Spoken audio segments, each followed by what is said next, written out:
Senator Booker. Thank you very much. I just want to pause and give you all the depth of our gratitude. You have spent your careers serving our country. We have a strange way in America of fetishizing in a disproportionate manner wealth and celebrity.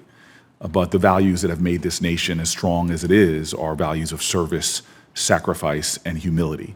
The jobs that you all are here before us for have enormous world-affecting consequences. And on the global scale of importance, you can't forget the millions of families from our country to the ones that you all will be focused on that will be affected by the day-to-day decisions that you make.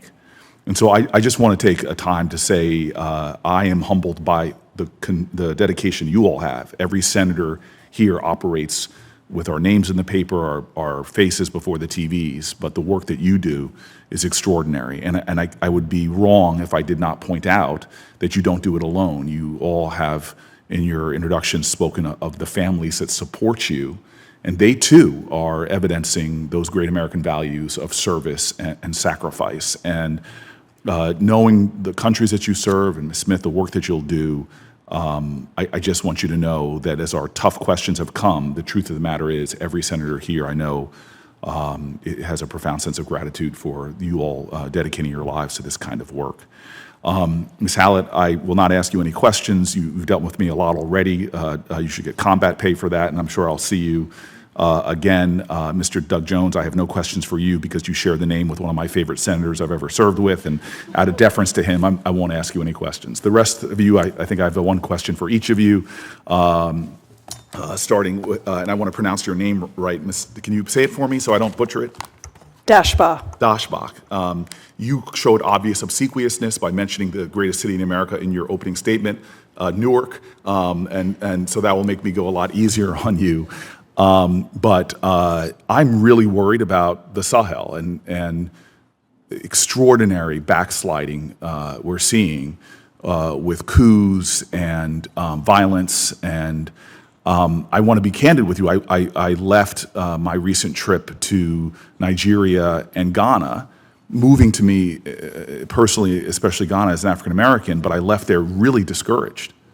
I heard from civil society groups alarming things about corrupt governments.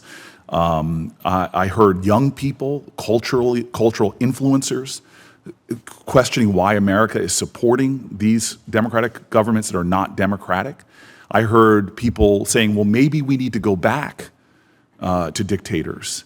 The crises in the north of all of these countries are growing, not shrinking. The terrorist activity is growing.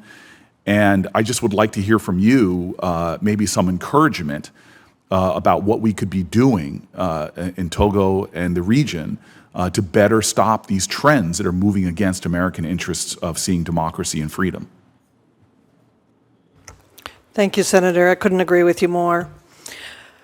If confirmed, one of my highest priorities will be to work with the Togolese government to address this threat coming from the Sahel, and that the way that has to be addressed is a whole-of-government approach. It cannot be a military-only solution. It has to be an approach that respects the human rights of the civilians who are living in those areas, that incorporates their concerns, their needs, and that is work that I would continue if confirmed. The other area that I would make a high priority is engagement with youth.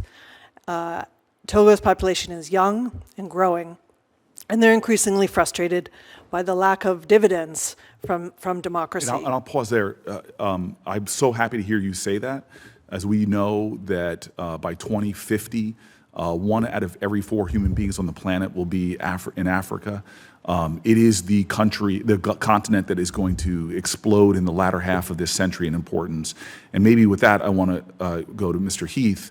One of the big concerning things I see on the continent right now is I think people are underestimating the impact of climate change that's going to further destabilize nations, cause more turmoil. Right now, Malawi is going through a horrific drought. And in that region of Africa, you're going to see the effect on the livelihoods of really creating crisis circumstances for tens of millions of people. What can we be doing more to deal with the coming climate crisis in that region of Africa? Thank you, Senator, and thanks for your kind words about our service, and thanks for your focus on Africa. Thank you for that question. There's no question that Malawi is facing tremendous challenges. As you know, the population of 19 million people is projected to double by the year 2040, and agriculture accounts for about 75% of the workforce. It's heavily dependent on agriculture. They would like to shift more towards mining and tourism. One of the problems they've been facing in the agricultural sector is the lack of a road infrastructure. So as you know, our Millennium Challenge Corporation, the current compact that is operating in Malawi, is focused on improving that road infrastructure so that farmers can more easily get their products to market. USAID also has a considerable program to work with farmers to deal with soil conditions, help them with fertilizers, access inputs. I'm going to ask you to pause there. I'm so delighted to hear your understanding of the nuance and the detail, and the power of these programs that we funded are a fraction of a % of our budgets that make such a massive change in the trajectories of those nations, and I look forward to working with you both on them. My Senate colleague just showed me something extraordinary. I thought it was better to ask for forgiveness, not permission. He asked for permission to go over instead of forgiveness. I'm going to just not go over too much, but Ms. Smith, I'm just going to say it because I am stunned in my nation right now that we are not focusing more on the crisis in Sudan. It is unconscionable to me that reports are that over 8 million people are on the verge of famine, and reports are if we continue at this trajectory that over 2 million people could die of starvation. When I was coming up in the 90s, early 2000s, there was so much attention on Darfur. I mean, it was a celebrity focus.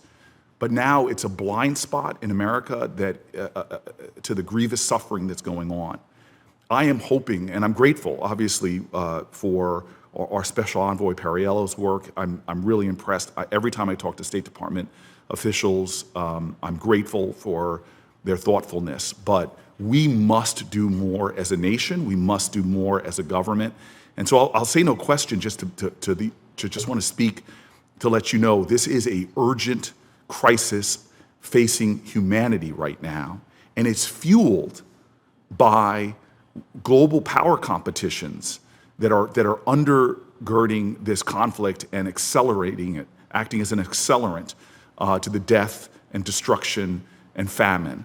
And so I just hope that in your position, which I'm excited that you will ascend to, that you can make this a driving force, because what we do can literally affect the livelihoods and well-beings of millions of people. And I'm grateful to my chairman for him and his team being so centrally focused on this. And I know this committee, as I discussed with him yesterday, will try to do as much as we can to support American efforts to bring a resolution to this crisis. But dear God, I'm hoping that more people in America, and especially our government, will deepen their sense of urgency to resolve this catastrophic level of human suffering. Thank you, Mr. Chairman.